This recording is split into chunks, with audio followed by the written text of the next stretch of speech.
நீ 5 லட்சம் கோடி கடனை 11 லட்சம் கோடி கடனாக ஆக்கியிருக்கிறாய். 75 ஆண்டுகளாக எல்லா ஆட்சியினரும் சேர்ந்து 5 லட்சம் கோடி கடன் வைத்திருந்தார்கள். எடப்பாடியினுடைய கொரோனா உட்பட.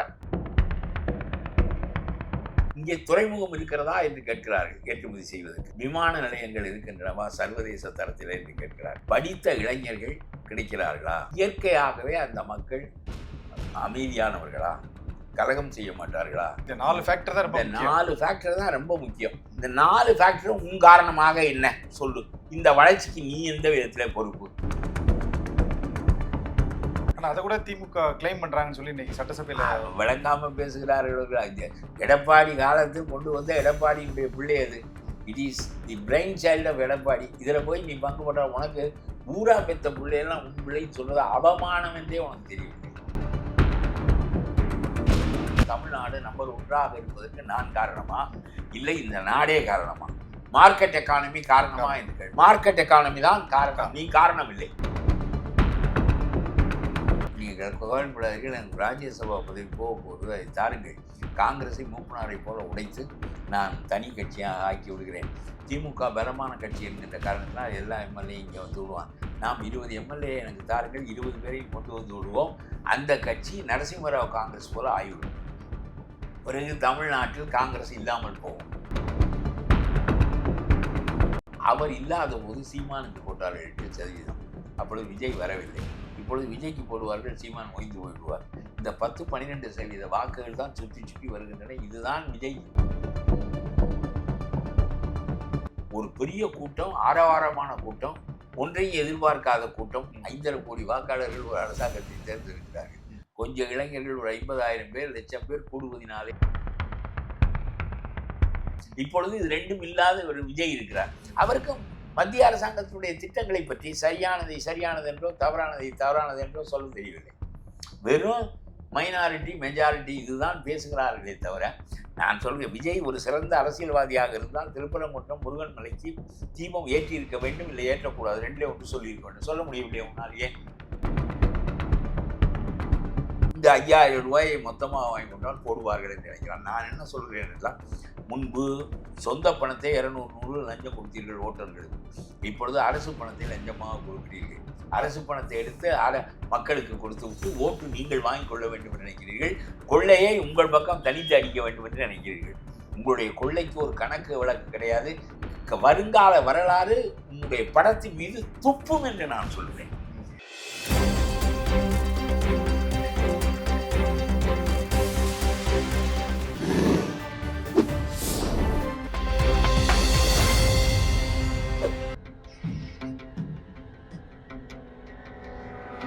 தமிழ் அலை நேயர்களுக்கு வணக்கம். இன்றைய சந்திப்பில் நம்மோடு இணைந்திருப்பவர் மூத்த அரசியல்வாதியும் எழுத்தாளரும் திரைப்பட நடிகரும் என பன்முகத்தன்மை கொண்ட திரு பழ கருப்பையா அவர்கள். வணக்கம் சார். சார், தமிழக அரசியல் வரலாற்றிலேயே கிட்டத்தட்ட 1952க்கு பிறகு இந்த 2021 வரை தமிழக அரசு வாங்கிய கடன் 4.56 லட்சம் கோடி. ஆனால் கடந்த 2021லேருந்து 26 வரைக்கும் தமிழக அரசு வாங்கியிருக்க கடன் வந்து கிட்டத்தட்ட 6 லட்சம் கோடி என நேற்று சட்டசபையில் நிதியமைச்சர் தாக்கல் பண்ண இடைக்கால நிதிநிலை அறிக்கையில் குறிப்பிட்டிருக்காரு. கிட்டத்தட்ட இப்போ தமிழ்நாட்டுடைய கடன் சுமை வந்து 10.62 லட்சம் கோடி அப்படின்னு. கிட்டத்தட்ட 6 லட்சம் கோடி ரூபாய் கடனின் மூலம் தான் இந்த அரசை நடத்துகிறார்கள். தமிழ்நாட்டில் 75 ஆண்டு கால வளர்ச்சி. காமராஜரின் ஆட்சி, ராஜாஜி 8 அணா 4 பைசா விவசாயிக்கு விதித்தது. எவ்வளவோ காரியங்கள் எல்லாம் ஒரு காலத்திலே நடந்தது. காமராஜர் ஆட்சி காலத்தில் எங்கு பார்த்தாலும் அணைகள் கட்டப்பட்டன. கையளவு நீர் மேலே இருந்து கீழே ஓட்டினால் அங்கே ஒரு குறுக்கணையை கட்டி விடுவார் காமராஜர். என்ன அடிப்படை கல்வி வளர்ந்தது. எம்ஜிஆருடைய காலத்தில் உயர்தர கல்வி வளர்ந்தது. எல்லாமாக சேர்ந்து தமிழ்நாட்டை சந்தை திறந்து விடப்பட்ட பிறகு அவர்களுக்கு தேவையான நாளில் ஸ்டாலினுடைய பங்கு என்ன என்று ஸ்டாலின் சொல்லட்டும். அவர்கள் இங்கே துறைமுகம் இருக்கிறதா என்று கேட்கிறார்கள் ஏற்றுமதி செய்வதற்கு. தங்களுடைய பொருட்களை ஃபோர்ட் கம்பெனி வந்தாலும் சரி, நிசான் கம்பெனி வந்தாலும் சரி, டொயோட்டாவாக இருந்தாலும் சரி, ஆப்பிள் கம்பெனியாக இருந்தாலும் சரி, do you have any port at all? ஒன்று, அங்கே சென்னையில பெரிய விரிந்த துறைமுகம் இருக்கிறது. தூத்துக்குடி துறைமுகம் மிகப்பெரிய அளவுக்கு விரிவுபடுத்தப்பட்டிருக்காது. ஒரு காரணம் இது. இதில் உன் பங்கு ஒன்றுமில்லை. விமான நிலையங்கள் இருக்கின்றனவா சர்வதேச தரத்தில் என்று கேட்கிறார்கள். 2வது இருக்கிறது சென்னையிலே. இவற்றிலே உன் பங்கு ஒன்றும் இல்லை. மூன்றாவது, படித்த இளைஞர்கள் கிடைக்கிறார்களா? இன்றைக்குள்ள நிகழ்கால அறிவை பெற்றிருக்கின்றார்களா? போட்டி. அந்த அறிவை தமிழ்நாட்டு இளைஞர்கள் பெற்றிருக்கிறார்கள். ஏனென்றால் உயர்கல்வியை எம்ஜிஆர் காரணமாக அதை பெறுவதில் அவர்கள் முந்தி கொண்டு விட்டார்கள். இப்பொழுது ஆந்திராவும் முந்தி கொண்டிருக்கிறது. இப்பொழுது மற்ற மாநிலங்கள் ஒரிசாவோ அல்லது வங்காளமோ மற்றவர்களோ இப்பொழுதுதான் தொடங்குகிறார்கள். ஆனால் தமிழ்நாடு எம்ஜிஆர் காரணமாக உயர்கல்வியில் முந்தி கொண்டு விட்டது. அதற்கு பிறகு இயற்கையாகவே அந்த மக்கள் அமைதியானவர்களா, கலகம் செய்ய மாட்டார்களா, எப்பொழுதும் எதிர்ப்பு செய்ய மாட்டார்களா என்று சொல்லி அவர்கள் பார்க்கிறார்கள். இந்த 4 ஃபேக்டர் தான் ரொம்ப இந்த முக்கியம். 4 ஃபேக்டர் தான் ரொம்ப முக்கியம். இந்த 4 ஃபேக்டரும் உன் காரணமாக என்ன சொல்லு. இந்த வளர்ச்சிக்கு நீ எந்த விதத்துல பொறுப்பு? சந்தை தன்னைத்தானே வளர்த்துக் கொள்கிறது, தொழிலாளிக்கு வேலை கிடைக்கிறது, அவன் தேவைப்பட்டு வருகிறான். இங்கே உனக்கு உற்பத்தி செய்து கொடுக்க வரவில்லை. ஆப்பிள் நிறுவனம் அமெரிக்காவிலே செயல்படாமல் இந்தியாவிலே செயல்படுவதற்கு காரணம் மலிவாக கூலி வேலைக்கு ஆள் கிடைக்கிறது என்பதுதான். இப்பொழுது உங்களுடைய ஆட்கள் துபாய்க்கு கூடுதல் சம்பளத்திற்கு நர்ஸ் வேலைக்கு, டிரைவர் வேலைக்கு போகிறார்கள். இந்த சம்பளத்தை விட குறைவான சம்பளத்திற்கு பீகார்காரன் இங்கே வருகிறான், நேபாள்காரன் இங்கே வருகிறான், உத்தரப்பிரதேசக்காரன் வருகிறான். ஆகவே இவையெல்லாம் இதேதான். உன் பங்கு என்ன? உன் பங்கு என்ன? ஒன்றுமே கிடையாது. நீ இந்த பெருமைக்கு நீ ஏன் உண்டுகிறாய்? 75 ஆண்டு காலமாக அரசு வளர்ச்சி அடைந்து வந்திருக்கிறது, கொஞ்சம் கொஞ்சமாக வளர்ச்சி அடைந்து வந்திருக்கிறது. உயர்கல்விக்கு நீ காரணம் இல்லை, துறைமுகங்களுக்கு காரணம் இல்லை, விண்ணூர்தி நிலையங்களுக்கு காரணம் இல்லை. அமைதியாக தமிழ்நாடு இருப்பது 2000 ஆண்டு தமிழர்களுடைய அடிப்படை. இதுல என்ன உங்களுடைய பங்கு? நான் 11% வளர்ச்சியை பெற்றோம். வரட்டும், எடப்பாடி 16% ஆகும். அதுல எடப்பாடி ரோல் என்ன என்று கேட்கிறேன் நான். 11% நீ நேற்றே ஆக்கி விட்டாயா? இந்த 4 ஆண்டு காலத்தில் ஆக்கி விட்டாயா? இதற்கு முன்பு இருந்ததே. நீ 5 லட்சம் கோடி கடனை 11 லட்சம் கோடி கடனாக ஆக்கியிருக்கிறாய். 75 ஆண்டுகளாக எல்லா ஆட்சியினரும் சேர்ந்து 5 லட்சம் கோடி கடன் வைத்திருந்தார்கள். எடப்பாடியினுடைய கொரோனா உட்பட. கொரோனாவுக்கு கடன் வாங்கியிருந்தாலும் நியாயம். அதிலே கூட அவர் பெரிய அளவுக்கு வாங்கவில்லை. என்ன 2 ஆண்டு அவர் ஆட்சி செய்தது 4 ஆண்டு. அதுல ஓராண்டு பிடிபடுவதற்கு ஓராண்டு ஆகிவிட்டது. 2 ஆண்டு கொரோனா, அதுல அதனுடைய பின் பாதிப்பு ஓராண்டு இருந்தது. 4 ஆண்டு முடிந்து விட்டது. இதற்குள் அவர் சில காரியங்களை செய்திருக்கிறார். அவருக்கு ஒரு காமன் சென்ஸ் இருக்குது. எனக்கு அவருக்கு எடப்பாடிக்கு தெரியுமா, அதை வலியுறுத்த போகிறாரா இல்லையா என்று எனக்கு தெரியவில்லை. ஆனால் நான் ஒரு யோசனை உங்கள் வழியாக சொல்லுகிறேன் எடப்பாடிக்கு.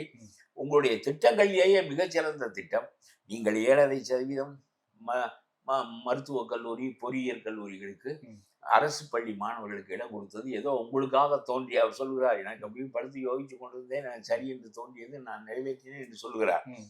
அது உங்களுக்காக தனியாக தோன்றியதே பெரிய செய்தி தான். அதனாலே அடிப்படையில் உள்ள அரசு பள்ளி மாணவர்கள் மருத்துவர்களாக முடிகிறது. அவர்களுக்கு ஒரு செலவும் இல்லாமல் மருத்துவர்களாக. ஆனா அதை கூட திமுக கிளைம் பண்றாங்கன்னு சொல்லி இன்னைக்கு சட்டசபையில விளங்காம பேசுகிறார்கள். எடப்பாடி காலத்தில் கொண்டு வந்த எடப்பாடியினுடைய பிள்ளை அது. It is the brain child of Edappadi. இதுல போய் நீ பங்கு பண்ற, உனக்கு ஊரா பெத்த பிள்ளையெல்லாம் உன் பிள்ளைன்னு சொல்றது அவமானம் என்றே உனக்கு தெரியவில்லை. ஊரானுடைய பிள்ளையெல்லாம் என் பிள்ளை என்று சொல்வது நீ இன்வேலிட். அதனால ஊரான் பிள்ளையே உன் பிள்ளை என்று சொல்லுகிறாய். கடனை திருப்பி கொடுப்பதற்கு 10% அது கிடைக்கட்டும். கடனை வாங்கினால் திருப்பி கொடுக்க வேண்டும். அரசு ஊழியர்களுக்கு 18.2% ஓய்வூதியம், ஆக மொத்தம் 30% நீங்கள் அரசு சிப்பந்திகள் வழியாக செலவாகிவிடும். ஓய்வூதியம், சம்பளம் கொடுப்பதும் 30% போய்விடும். உதவித்தொகையும் மானியமும் 30% கொடுக்குறாய். இது என்ன நியாயம்? தேவைப்பட்டவர்களுக்கு கொடுக்குறாய், தேவைப்படாதவர்களுக்கு கொடுக்குறாய். 60% போயிடுச்சு. ஆமா, 60% போயிடுச்சு. 40% வச்சு வட்டி கொடுப்பது 15% வட்டி கொடுக்குறாய். நீ கண்டவால கடன் வாங்கி வைத்திருக்க காரணத்தினால் வட்டி 15% போகுது. இதெல்லாம் நீ கொடுத்த நிதிநிலை அறிக்கையிலிருந்து தான் நான் சொல்கிறேன். 75% போயிடுச்சு. 75% போய்விட்டது. கடனை திருப்பி செலுத்துவதற்கு 10% போய்விட்டது. 85% 15% நீ என்ன பண்ணுவாய்? என்ன வளர்ச்சி திட்டத்தை என்ன பண்ணுவாய்? இரட்டை இலக்கத்துல வளர்ச்சி அடைஞ்சிருக்குன்னு சொல்றாங்க. இரட்டை இலக்கம் வளர்ச்சி அடைந்ததற்கு சந்தை பொருளாதாரம் காரணம் என்று நான் விடாமல் சொல்கிறேன். ஒரு புத்தி இல்லாமல் சொல்கிறார்கள் அரசாங்கத்துல. சந்தை பொருளாதாரம் வளர்ச்சி அடைந்ததற்கு 4 பெரிய காரணங்கள் சொன்னேன். 4 பெரிய காரணங்களும் அரசாங்கத்துக்கு தொடர்பில்லாதவை. சாம்சங்கில் பெருமுதலாளிகளுக்கு சார்பாக நீ நடந்து கொண்டாய் தவிர தொழிலாளர்களுக்கு சார்பாக நடந்து கொள்ளவில்லை. நீ கார்ல் மார்க்ஸ் சிலையை திறக்கிறாய். கார்ல் மார்க்ஸ் சிலை கவுந்து படுத்துக் கொள்ளும். நீ 12 மணி நேரம் வேலை திட்டத்தை கொண்டு வந்தாய். இது ஒன்று நான் சொல்லுகிறேன். Why Stalin should be sent out. முதல் காரணம் சொல்லுகிறேன், உன்னுடைய சிந்தனையில் படலாமா? 12 மணி நேரம் எல்என்டி லார்சன் அண்ட் டியூப்ரோ முதலாளி ஒரு முறை சொன்னார், வீட்டிலே உட்கார்ந்து கொண்டு 12 மணி நேரத்துக்கு 16 மணி நேரத்துக்கு பெண்டாட்டி முகத்தையே பார்த்து கொண்டிருந்தால் சலித்து போய்விடாதா? வேலைக்கு வாருங்கள், சம்பளம் கூடும் என்று சொன்னார். இவனுக்கு சம்பளம் கூடும், அவருக்கு வருவாய் கூடும், மொத்த ஊதியம் கூடும். நம்ம இன்ஃபோசிஸ் நாராயணசாமி ஒரு முறை சொன்னார், உங்களுக்கு தேசபக்தி இருந்தா 12 மணி நேரம் வேலை செய்ய வேண்டும் என்று சொன்னார். ஜப்பான் 12 மணி நேரம் வேலை செய்துதான் முன்னுக்கு வந்தது. அதுபோல உங்களுக்கு அவர் தேசபக்தியின் பேரால் முதலாளித்துவ வளர்ச்சிக்கு வழி கோரினார். லார்சன் அண்ட் டியூப்ரோ பெண்டாட்டி செலுத்தி போய் விடுவாள், வா வேலைக்கு, கூடுதல் சம்பளம் கிடைக்கும் என்று சொன்னார். இதே டோனில் காரணங்கள் வேற.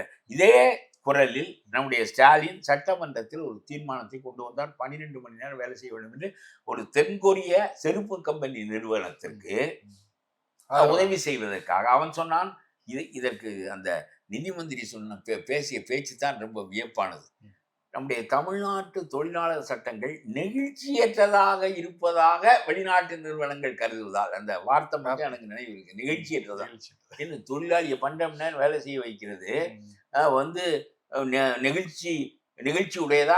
முதலாளிக்கு நிகழ்ச்சி உடையது, தொழிலாளிக்கு அது நிகழ்ச்சி உடையதா என்று கேட்கிறேன். ஆனா இந்த மாதிரி ஒரு சட்டத்தை கொண்டு வந்தால் பின்னால் திரும்பி படுத்தாய், அது வேறு விஷயம். ஆனால் உன்னுடைய சிந்தனை என்ன? 12 மணி நேரம் ஒரு தொழிலாளி வேலை செய்ய வேண்டும். தென்கொரிய நிறுவனம் அப்பொழுதுதான் 2000 கோடி முதலீடு செய்வான் என்பதற்காக நீ இதை செய்தால் உனக்கு ஒன்றே ஒன்று தெரிகிறது, நிறைய தொழில்கள் நடந்தால் கொஞ்சம் வரி வரும், நம்முடைய ஆட்களுக்கு கொஞ்சம் வேலை கிடைக்கும், நம்முடைய ஏற்றுமதி எல்லாம் வருகின்ற போது நாடு வளர்ச்சி அடையும். இதற்கு உன்னுடைய ரோல் ஒன்றும் கிடையாது. அவன் தமிழ்நாட்டுக்கு அவன் முதல்ல தமிழ்நாடு, ஆந்திரா இதைத்தான் தேர்ந்தெடுக்கிறான். தமிழ்நாடு இயற்கையாகவே வளர்ந்த ஒரு நாடு, தகுதி வாய்ந்த மனிதர்களால் ஆளப்பட்ட நாடு. நான் சொன்னது போல வரிசையாக ஆண்ட மனிதர்கள் கல்வி வளர்ச்சியை பெரிதாக ஆக்கி விட்டார்கள். இதில் உன் பங்கு ஒன்றுமே இல்லை. உனக்கு அறிவுடைய மனிதர்களிடம் கேள். இந்த விஜய் வந்து தனக்கா தெரியாது, அறிவுடையவனையும் வைத்துக் கொள்வதில்லை. ஆனா நீ வந்து அறிவுடையவனையாவது வைத்துக் கொண்டு கேள். உனக்கு நிதிநிலை அறிக்கையை எவன் தயார் செய்திருக்கிறானோ அவனிடம் தமிழ்நாடு நம்பர் 1ஆக இருப்பதற்கு நான் காரணமா, இல்லை இந்த நாடே காரணமா, மார்க்கெட் எக்கானமி காரணமா என்று கேள். மார்க்கெட் எக்கானமி தான் காரணம், நீ காரணம் இல்லை. சரி சார், சும்மா பேசாதே. நீ ஒழுங்காக நீ என்ன செய்திருக்க வேண்டும் என்றால், ஏன் உங்களுடைய ஆட்சி வெளியேற்றப்பட வேண்டும் என்று நான் சொல்கிறேன் என்றால், 12 மணி நேர வேலை திட்டம் சிந்தனையில் உதித்தது என்பது அது மலத்தை மேய்த்தது போல அருவருப்பாக இருக்கிறது. ஒன்று, ஆகவே உங்களுடைய ஆட்சி வெளியேற்றப்பட வேண்டும். ஒரு தூத்துக்குடியில் 13 மக்கள் ஸ்டெர்லைட்டை எதிர்த்து ஊர்வலம் போனார்கள் என்பதற்காக 17 போலீஸ்காரர்கள் கொண்டார்கள். என்ன காரணம்? அது எடப்பாடி காலத்தில் நடந்தது என்றே வைத்துக் கொள்ளுங்கள். எடப்பாடி திட்டம் ஒன்றை சொல்ல வந்து மறந்துவிட்டேன். எடப்பாடி காலத்தில் நடந்தது என்றே வைத்துக் அவர் சொன்னார், போலீஸ்காரர்கள் என்ன செய்தார்கள் என்பதை நானே டிவியை பார்த்து தெரிந்து கொண்டேன் என்று சொன்னார். இதிலிருந்து என்ன தெரிகிறது என்றால், இந்த போலீஸ் நிறுவனம் பெரிய கார்ப்பரேட் நிறுவனங்களுக்கு அவர்கள் 2வது சம்பளம் கொடுக்கிறார்கள். இவர்களுக்கு 2வது சம்பளம் கலெக்டருக்கு நடக்கிறது, போலீஸ் அதிகாரிகளுக்கு நடக்கிறது. ஆகவே அந்த நிறுவனங்களுக்கு ஊறு நேர்ந்தால் இவர்களுக்கு அரசாங்கத்தின் கட்டளை தேவையில்லை, இவர்களே செயல்படுவார்கள் என்பது எடப்பாடியே எனக்கு தெரியவில்லை என்று சொன்னதிலிருந்து தெரிகிறது. அது போகட்டும், முடிந்து விட்டது. ஒரு விசாரணை கமிஷன் நீதிபதியை போட்டு விட்டோம். கொலை குற்றம் சாட்டப்பட்டு இவர்கள் தூக்குக்கு அனுப்பப்பட வேண்டும் என்று அந்த விசாரணை கமிஷன் நீதிபதி சொல்லுகிறார். அவர்களின் மீது வழக்கு போடவே இல்லை இன்றைக்கு வரையிலும். ஏன் நீ அவர்களை காப்பாற்ற நினைக்கிறாய்? உனக்கு போலீஸ்காரன் உள்கை, அவனுக்கு நீ உட்கை. உன்னுடைய ஆட்சியின் சிறப்பு என்ன என்றால், ஒருவன் கிரிமினல் குற்றவாளி என்று செந்தில் பாலாஜியை கொண்டு போய் சிறையில வைத்தால் நீ அவனை வந்து மந்திரியாக்கி கௌரவிப்பார். இதுதான் உன்னுடைய ஆட்சியின் லட்சணம். எங்கேயாவது உலகத்தில் இதற்கு சட்டம் இல்லை நம்முடைய நாட்டிலே. ஏனென்றால் ஒரு கிரிமினல் குற்றவாளியை மந்திரியாக்குவார்கள் என்று நம்முடைய சட்டம் எதிர்பார்க்கவில்லை. ஆகவே அவர் லா ஹஸ் ஃபெயில்டு, அவர் ஜுடிஷியரி ஹஸ் ஃபெயில்டு. ஒன்றுமே இவர்களால் ஒன்றும் செய்ய முடியாது. நாட்டிலே நடக்கிற 30 ஆண்டுகளில் எந்த அரசியல்வாதி, 1-2 பேர், சசிகலா 5 ஆண்டுகள் உள்ளே போய்விட்டு வந்தார், இந்த மாதிரி சௌட்டாலா போனார், லல்லு பிரசாத் போனார். இந்தியாவிலே ஒரு 40,000 அரசியல்வாதி போயிருக்க வேண்டும், 4 பேர் போனார்கள். அதுக்கு காரணம், நம்முடைய சட்டத்தால் அதை செய்ய முடியாது. நம்முடைய சட்டத்தை செயல்படுத்த வேண்டிய அதிகாரம் அரசு கையில் இருக்கிறது. ஆகவே அதுக்கு ஒரு சான்று சொல்கிறேன். இதெல்லாம் பேச வேண்டுமா இல்லையா அந்த விஜய்? அதெல்லாம் பேசுவதே இல்லை. சும்மா வந்து நீ தூய சக்தி, நான் தூய சக்தி, நீ தீய சக்தி, இதெல்லாம் ஒன்றும் பலனற்ற பேச்சுக்கள். நீ போய் சர்பட்டத்திற்கு வாக்காளர் பட்டியலை தேர்வு செய்ய தூய்மை சரி பண்ணக்கூடாது என்று சொல்லி போராட்டம். அவர் தானே மாற்றத்துக்கான தலைவர் சொல்லி சொல்றாரு சார். அவரா சொல்லுகிறார். ம். அவரா சொல்கிறார், நான் தான் மாற்றத்துக்கான தலைவர் என்று சொல்லுகிறார். புரியாதவன் 10 பேர் சொல்லுகிறான். 15% வாக்குகள் நம்முடைய நாட்டிலே அலைகின்றன. 15% வாக்குகள். அது விஜயகாந்தை உருவாக்கியது. உள்ளே வந்தவுடன் 8% போட்டார்கள். அப்புறம் அவர் ஒரு தனி கூட்டணி வைக்கின்ற அளவுக்கு பிறகு அழிந்து பிறகு கூட்டணிக்கு போய் 28 இடங்களை பெற்று எதிர்க்கட்சி தலைவரானார். அவர் இல்லாத போது சீமானுக்கு போட்டார்கள் 8%. அப்பொழுது விஜய் வரவில்லை. இப்பொழுது விஜய்க்கு போடுவார்கள், சீமான் ஓய்ந்து போயிடுவார். இந்த 10-12% வாக்குகள் தான் சுற்றி சுற்றி வருகின்றன. இதுதான் விஜய்க்கு போடப்படுகிற. ஆனால் என்ன ஒரு பிரம்மாண்டமாக தெரிகிறது என்றால், இந்த இளைஞர்கள் அவர்கள் தான் சுழற்சி முறையில் எல்லா ஊர்களுக்கும் வருகிறார்கள். ஈரோட்டுக்கும் திண்டுக்கல்லுக்கும் சேலத்துக்கும் வருகிறவர்கள் அவர்கள் தான். ஆனாலும் கூட ஒரு பெரிய கூட்டம், ஆரவாரமான கூட்டம், ஒன்றையும் எதிர்பார்க்காத கூட்டம் ஒன்று பின்னால் இருக்கிறது என்பது போதுமானதில்லை. 5.5 கோடி வாக்காளர்கள் ஒரு அரசாங்கத்தை தேர்ந்தெடுக்கிறார்கள். கொஞ்சம் இளைஞர்கள் ஒரு 50,000 பேர், 1,00,000 பேர் கூடுவதனாலே இவையெல்லாம் மாறுதல் ஏற்பட போவதில்லை. உனக்கு எந்த அரசியலும் புரியவில்லை. எந்த ஒன்றையும் ஊன்றி நின்று உன்னால் சாதிக்க முடியவில்லை. நீ தூத்துக்குடியில் ஏன் அவர்களின் மீது நடவடிக்கை எடுக்கவில்லை என்று பேச வேண்டும். சட்டம் தோற்றுவிட்டதா என்று கேட்க வேண்டும். சட்டம் மாறுதல் அடையத்தக்கதா என்று கேட்க வேண்டும். நம்முடைய நீதிமன்றம் 30 ஆண்டுகளில் தண்டித்த ஊழல்வாதிகள் எத்தனை பேர்? 50 ஆண்டுகளாக ஊழல் தான் இந்த நாட்டினுடைய பெருவரவாக இருக்கிறது. இதிலே நம்முடைய நீதிமன்றம் ஏன் தண்டிக்க முடியவில்லை? ஆக இவர் பேசுவதெல்லாம் சும்மா பஸ்ஸுக்கு அதுக்கு 6,000 கோடி. அதான் சார், தமிழ்நாட்டில் மகளிராக பிறப்பதற்கே மாதவம் செய்திட வேண்டும். ஆமா ஆமா ஆமா, இவராக சொல்லிக் கொள்கிறார். நாட்டிலே ஏழ்மையே போய்விட்டது போல பேசிக் கொள்கிறார். கூட கடந்த ஒரு வாரத்துக்கு முன்பு கூட மகளிருக்கு 3 மாத தவணையோட சேர்த்து 3,000 ரூபாய் பிளஸ் கோடை கால சிறப்பு நிதி 5,000 ரூபாய் போடுகின்ற புழுத்து அரிசியை மக்கள் தேடாமல் ரேஷன் கடைகளே இருக்க வேண்டிய தேவையில்லை. ரேஷன் கடை எதற்காக இருக்கிறது? உன்னுடைய ஆட்சியினுடைய ஊனத்தை காட்டுகிறது. ரேஷன் கடைகள் இல்லை என்றால் 20 கிலோ அரிசி நீ போடவில்லை என்றால் புழுத்து அரிசி போடுகிறாய், அப்புறம் கடுகு கொடுக்குறாய், தோரம்பருப்பு கொடுக்குறாய், பாமாயில் கொடுக்குறாய், ஏதோ ஒன்றை கொடுக்குறாய். அப்புறம் அவர்களுக்கு 1000 ரூபாய் கொடுக்குறாய். நான் கேட்கிறேன், இந்த மகளிருக்கு எதுக்கு 1000 ரூபாய்? இது இந்த மகளிருக்கு அம்மா என்ன செய்தார்கள் என்றால் 50,000 ரூபாய். அம்மா காலம் ரொம்ப பெண்கள் படிக்க வரவில்லை. அதனாலே இவர்கள் படிக்க வந்தால் 50,000 ரூபாய் நீ 5 ஆண்டு படிக்க வேண்டும் கல்லூரியில, முதுகலை வரையிலும். அதுக்கு பிறகு ஒரு தாலியும் தருவேன், திருமணம் செய்து கொண்டு குடும்பம் ஆகிவிடு, அப்புறம் வேலைக்கு போறது என்றால் போ என்று சொன்னார்கள். 50,000 பிளஸ் ஒரு பவுன் தாலி. இவர் 50,000 மாதம் 1000 வகுத்து கொடுக்கிறார். அம்மா தொகுத்து கொடுத்ததை இவர் வகுத்து கொடுக்கிறார். தன்னுடைய திட்டம் போல மகளிர் திட்டம் என்று மகளிராக பிறப்பதற்கு மாதம் செய்ய வேண்டும் என்று இவர் சொல்லிக் கொடுக்கிறார். 48,000 கோடி டிரான்ஸ்போர்ட்டுக்கு கடன். இதற்காக நீ என்ன செய்கிறாய்? மின்சாரத்தில் கடன். மின்சார இலாக்கா கடனில் மூழ்கி கொண்டிருக்கிறது. ஒரு நாள் ஒழுங்கு பண்ண முடியவில்லை. மேலும் மேலும் வளர்ந்து கொண்டே இருக்கிறது. ஒரு நாள் வெடிக்கும். தகப்பன் வாங்கிய கடன் மகன் காலத்தில் வெடிப்பது போல இவர் போட்டு விட்டு போகிற கடன் எவன் காலத்தில் வெடிக்க போகிறதோ. ஆனா பொருளாதார நிபுணர் ஜெயரஞ்சன் சொல்றாரு, எங்கேயும் ஒரு மனிதன் கால் நக்கி வாழ்றதுக்கு கிடைப்பான்.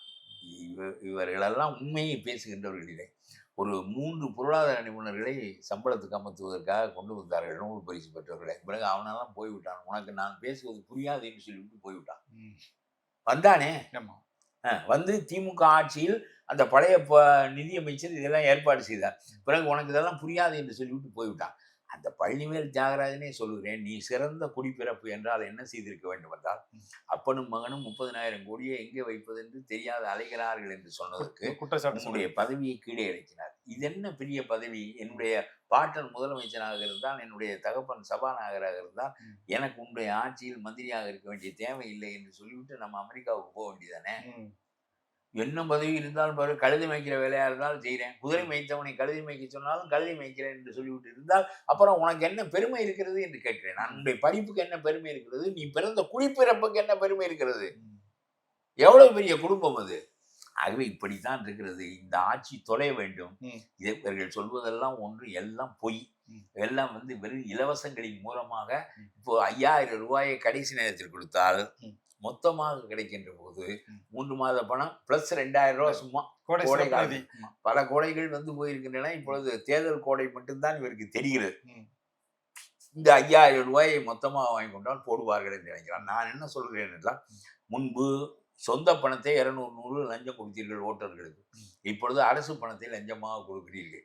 அரசு பணத்தை எடுத்து மக்களுக்கு கொடுத்து விட்டு ஓட்டு நீங்கள் வாங்கிக் கொள்ள வேண்டும் என்று நினைக்கிறீர்கள். கொள்ளையை உங்கள் பக்கம் தனித்து அடிக்க வேண்டும் என்று நினைக்கிறீர்கள். உங்களுடைய கொள்ளைக்கு ஒரு கணக்கு வழக்கு கிடையாது. என்றைக்கு செந்தில் பாலாஜியை போன்ற ஒரு கிரிமினல் குற்றவாளியை சிறையிலேயே நீங்கள் மந்திரியாக ஆக்கினீர்களோ வருங்கால வரலாறு உன்னுடைய படத்தின் மீது துப்பும் என்று நான் சொல்கிறேன். ஹிட்லரின் படமும் முசோலினியின் படமும் எவ்வளவு பெரிய எரிச்சலையும் வெறுப்பையும் மக்களுக்கு உண்டாக்குறதோ அதுபோல உங்களுடைய படங்கள் உண்டாக்கும். உன் பேரும் தகப்பன என்ன எங்கேயாவது ஒருத்தனை கரிமினல் குற்றவாளியை மந்திரியாக ஆக்குவார்களா? அப்படியானால் இந்த அரசாங்கத்தை பற்றி என்ன நினைக்கிறார்? நான் எவனையும் மந்திரி ஆக்குவேன். That is my priority. இதுல என்ன ப்ரையாரிட்டி? திருடனை மந்திரி ஆக்குவதில் என்ன ப்ரையாரிட்டி இருக்கிறது?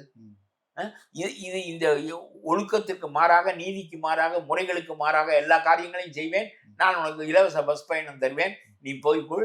அப்புறம் கொஞ்சம் இது தருவேன், அது தருவேன், கடுகு தருவேன், உளுந்தம்பருப்பு தருவேன், இதெல்லாம் வாங்கிக்கொள். 1000 2000 பணம் தருவேன், இதையும் வாங்கிக்கொள். அப்புறம் பையனுக்கு மேட்னி ஷோ பார்ப்பதற்கு பணம் கொடுப்பேன் 1000. ஏனென்றால் இப்ப எந்த பெற்றோரும் பிள்ளைகளுக்கு பணம் கொடுப்பதில்லை. ஒவ்வொன்றையும் சொல்லி சொல்லி வாங்க வேண்டும். அப்படித்தான் நான்லாம் வாங்கியிருக்கேன். அதனால இப்ப 1000 ரூபா கொடுத்தா பையன் பைக்கே நேர வருகிறது. அவன் மேட்னி ஷோ பார்ப்பதற்கு வசதியாக இருக்கிறது. என்ன இதையெல்லாம் பேசக்கூடிய ஆற்றல் உடையவர் இல்லை நம்முடைய விஜய். அவருக்கு எது பிரச்சனை என்றே தெரியாது. சும்மா தூய சக்தி தீய சக்தி. காங்கிரஸ் உடைய போகுது. பானாசி அப்புறம் சொல்லிவிட்டார். போனாராம். ஸ்டாலின் எண்ணெய் ஏற்றி கொண்டு வந்திருக்கிறார். என்ன முதுகுல எண்ணெய் படவில்லை என்று எடுத்து எண்ணெயை தேய்த்து விட்டு நீங்கள் கவலைப்படாதீர்கள், எனக்கு ராஜ்யசபா பதவி போக போகிறது, அதை தாருங்கள். காங்கிரஸை மூப்பனாரை போல உடைத்து நான் தனி கட்சியாக ஆக்கி விடுகிறேன். திமுக பலமான கட்சி என்கின்ற காரணத்தினால் எல்லா எம்எல்ஏ இங்கே வந்து விடுவான். நாம் 20 எம்எல்ஏ எனக்கு தாருங்கள், 20 பேரையும் கொண்டு வந்து விடுவோம். அந்த கட்சி நரசிம்மராவ் காங்கிரஸ் போல ஆகிவிடும். பிறகு தமிழ்நாட்டில் காங்கிரஸ் இல்லாமல் போகும். இங்கே ஏற்கனவே இல்லை. பிறகு நாங்கள் வெறும் எம்எல்ஏக்களாக இருப்போம். எனக்கு ஒரு ராஜ்யசபா மந்திரி பதவி தாருங்கள் என்று சொல்லி எண்ணிக்கையை தெளித்து கொண்டு வீட்டுக்கு வந்து விட்டார். அதுதான் இப்பொழுது அச்சுறுத்தி கொண்டிருப்பது, நம்முடைய ராகுலை அச்சுறுத்தி கொண்டிருப்பது அதுதான். இல்லாவிட்டால் இன்னொரு இந்த காங்கிரஸ் உடையும் அப்படிங்கிறீங்க.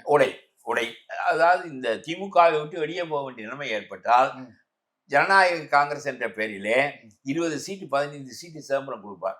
காங்கிரஸ்ல இருக்கிற ஏற்கனவே எம்எல்ஏ இருக்கிறவன் பூரா இந்த பக்கம் வந்து விடுவான். ஏனென்றால் விஜயோடு சேர்ந்து ஜெயிக்க முடியாது. நான் சொல்கிறேன் 2 ஆண்டுகளாக பதவி தருகிறேன், துணை முதல்வர் பதவி தருகிறேன் என்றால் ஒருவன் ஏன் போகவில்லை? நீ கரையேறுவாயா என்றே தெரியாது. அப்புறம் எங்களையும் சேர்த்து கவிழ்ப்பதை விட ஒரு எம்எல்ஏவாவது அங்கே இருந்து கொள்கிறோம் என்றுதானே. திருமாவளவன் வரவில்லை, கம்யூனிஸ்ட் வரவில்லை, காங்கிரஸ் வரவில்லை, எவனும் வரவில்லை. இப்பொழுது இவரை காட்டி மிரட்டி அந்த ஒரு பொம்பளை சொல்லுவா, என்ன பண்ணையார் வீட்டுல கேட்டாங்க, என்ன ஜமீன்தார் வீட்டுல கேட்டாங்க, நான் அவனோட போயிருப்பேன், இவனோட போயிருப்பேன், இப்படி ஒரு புருஷன்கிட்ட இவனோட எல்லாம் போயிருப்பேன். என்ன இந்த மாதிரி இது அதே மாதிரி தான் இப்ப அதே மாதிரி தான் அந்த விஜயோட போயிருப்பேன். அதனால அப்படி இதுக்கு முன்னாடி ஆள் கிடைக்கல. ஒன்று அங்கே இருக்க வேண்டிய இல்லாவிட்டு இங்கே போகணும். இங்கே பிஜேபி இருக்கிறது. ஆகவே கம்யூனிஸ்டோ காங்கிரஸோ வர முடியாது.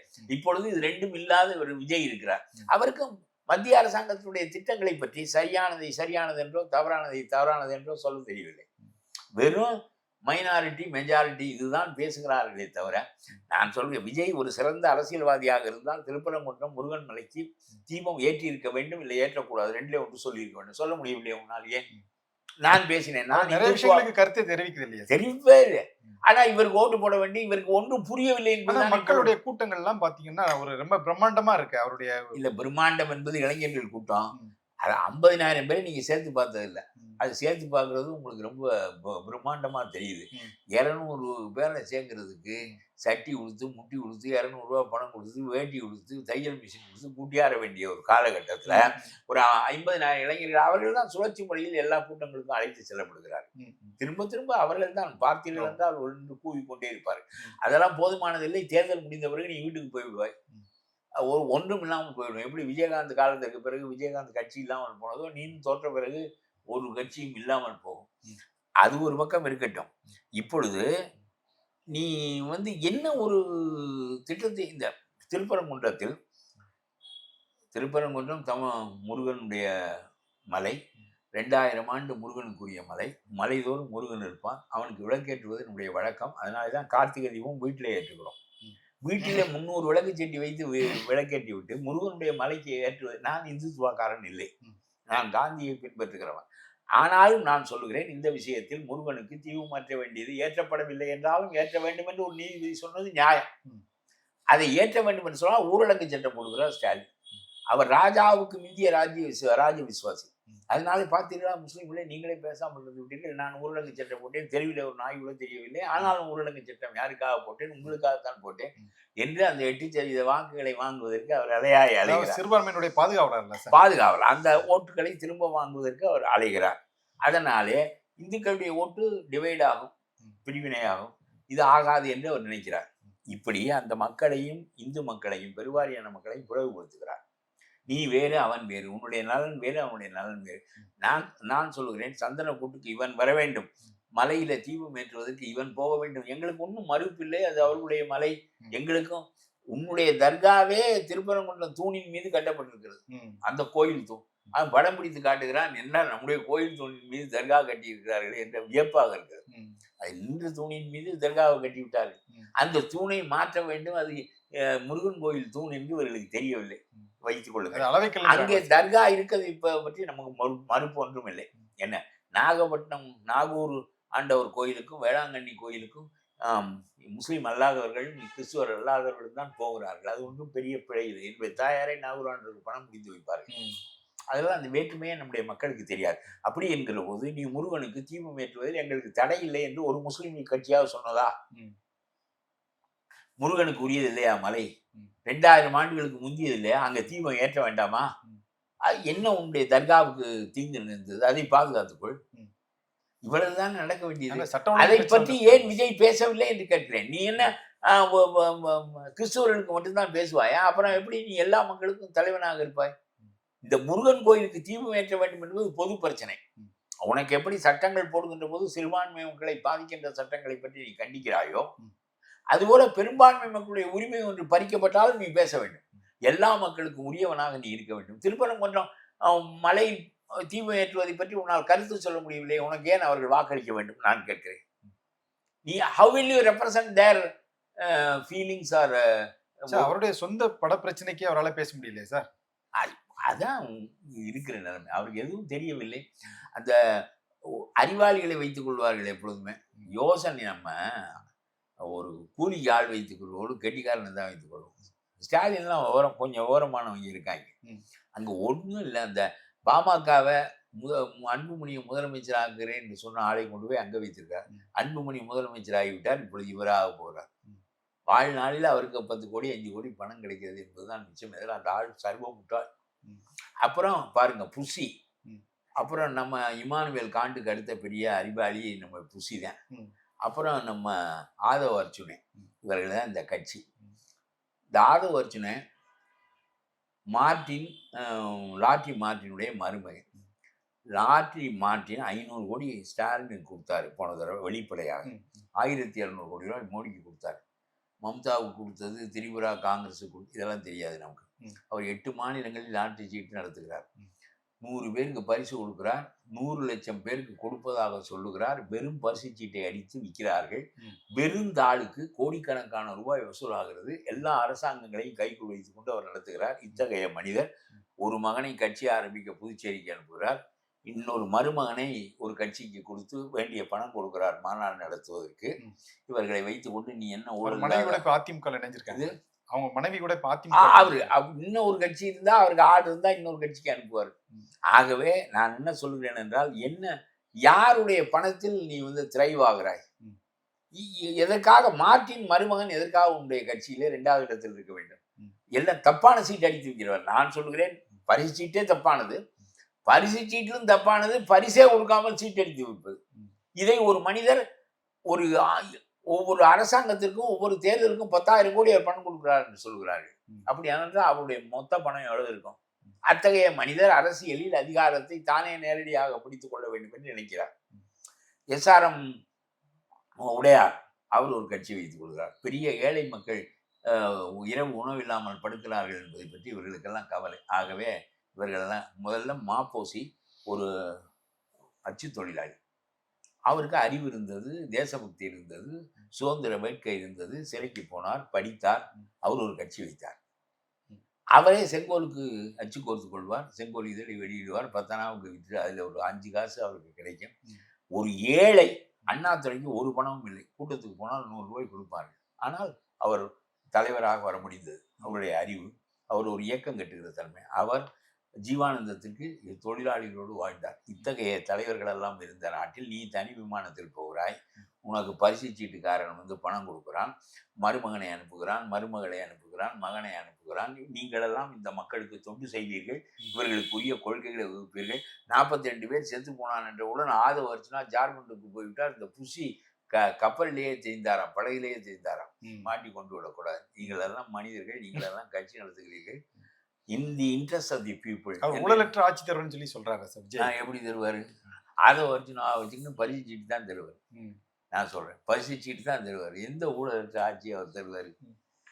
நான் சொல்கிறேன், இங்கே ஊழல் எல்லாம் இருக்கிறது, இவையெல்லாம் போக வேண்டும் என்பது வேறு. ஆனால் இந்த எடப்பாடியை பற்றி ஒன்று சொல்ல வந்தேன். நான் எனக்கு அந்த கட்சி, நான் அந்த கட்சியில் இருந்தவன் தான். எனக்கு அவர்கள் எல்லோரையும் தெரியும், அதெல்லாம் வேறு. மற்ற கட்சிகளை விட எனக்கு ஒரு கசிவு அவர்களிடம் இருப்பதற்கு காரணம் நான் அங்கே இருந்தது. எம்எல்ஏ ஆக இருந்தேன். அதனால எனக்கு அவர்கள் அவ்வளவு பேரையும் தெரியும். ஒரு கசிவு உண்டு.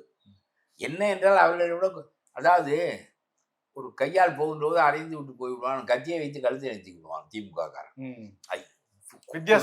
ஆமா, குற்றமே செய்யாதவர்கள் என்று நான் சொல்லவில்லை. இவருடைய குற்றங்கள் பெரிய அளவுக்கு இருக்காது. அவனுடைய குற்றம் கழுத்த இருக்கிற குற்றமாக இருக்கும். அவன் ரொம்ப அஞ்சாமல் செய்கின்ற திமுக காரன். இவர்கள் கொஞ்சம் முன்ன பின்ன பொறுத்து இருக்கும். ஆகவே மறுபடியும் நேருவும் ராஜாஜியும் காமராஜரும் தான் வந்து ஆள வேண்டி இருக்கின்ற நிலையில் எது இயலக்கூடியது என்றால் என்னுடைய கருத்து எடப்பாடி தான் இயலக்கூடியது என்பதுதான் என்னுடைய கருத்து. அதில் அவர் ஒன்று செய்தார், இந்த 7.5% கொடுத்தார் என்பது ஒன்று. அப்புறம் இந்த தைரியமாக சில சமூகங்களுடைய எதிர்ப்பு வருமே என்று அஞ்சாமல் பாட்டாளி மக்கள் கட்சிக்கு வன்னியர்களுக்கு 10.5% கொடுத்தார். இந்த குடிமராமத்து என்பது சோழர்கள் காலத்து முறை. நான் சொல்லுகிறேன், அதை அவர் கூட சரியாக விளக்கவில்லை. மிகச்சிறந்த திட்டம். அவருக்கு விவசாயியான காரணத்தினாலே அவருடைய மனதில் இது தோன்றிய திட்டம். எப்படி 7.5% அவர் கொடுத்தாரோ அதுபோல இது அவருடைய மனதில் தோன்றிய திட்டம். இந்த குடிமராமத்தில் ஒவ்வொரு கிராமமும் தந்தன் கிராமத்தை, அதற்கு வேண்டிய வாய்க்காலை, அதற்கு வேண்டிய குளத்தை, அதற்கு வேண்டிய காரியங்கள் எல்லாவற்றையும் அரசினுடைய உதவியோடு தங்களை தாங்களே பராமரித்துக் கொள்வது, தங்களுடைய கிராமங்களை தாங்களே புனரமைத்துக் கொள்வதற்கு இந்த குடிமராமத்து என்கின்ற சோழர்கள் காலத்து முறை மிகப்பெரிய அளவுக்கு பயன்படும். இது 7.5% திட்டம் போல் எடப்பாடியினுடைய மூளையில் உதிர்த்த it is his brainchild. இதை இவர் ஆட்சிக்கு வந்தால் நிறைவேற்றுவேன் என்று ஒரு திட்டத்தை சொல்லி வர முடியும் என்று நான் சொல்லுகிறேன். சரி, நன்றி, வணக்கம்.